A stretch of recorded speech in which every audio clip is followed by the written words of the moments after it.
CNN: The sobering history of detentions at Guantanamo Bay has already been well documented, yielding a so-so movie last year in the report. The Mauritanian thus feels like an earnest but uninspired movie that only marginally advances the ball, assembling a stellar cast in the service of one detainee's terrible ordeal, while its marquee stars largely take a backseat to Tahar Rahim in the central role. Rahim plays Mohamedou Ould Slahi, a Mauritanian whose contacts with Al-Qaeda resulted in his arrest in 2002, with the US government fingering him as a major recruiter for the terrorist group that led to incarceration in Gitmo and subjection to what euphemistically came to be called harsh interrogation techniques. Otherwise, even a suspected terrorist is entitled to a defense, albeit under unusually intrusive conditions. Enter attorney Nancy Hollander, Jodie Foster, who takes up Slahi's cause, prosecuted by Straight Arrow Lieutenant Colonel Stuart Couch, Benedict Cumberbatch, adopting a good old Southern accent, who had lost a close 11 attacks.Directed by Kevin Macdonald,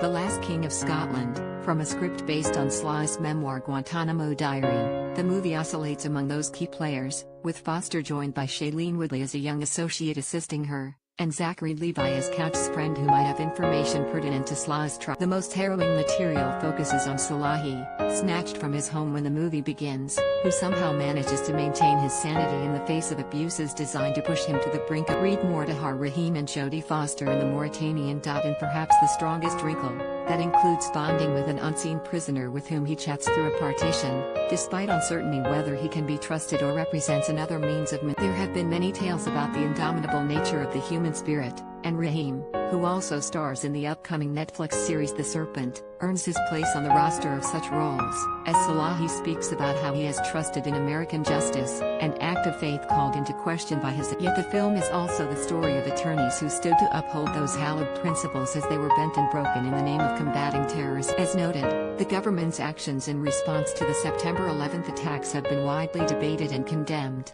though the Mauritanian has the advantage of coming at them from a very specific angle and with enough distance to provide greater perspective. The overall effect, however, is more dutiful than stirring. During a pivotal scene, Hollander and Couch meet to discuss the case, with the defense lawyer asking the fundamental question regarding his expressed certainty about her client's guilt: what if you're wrong?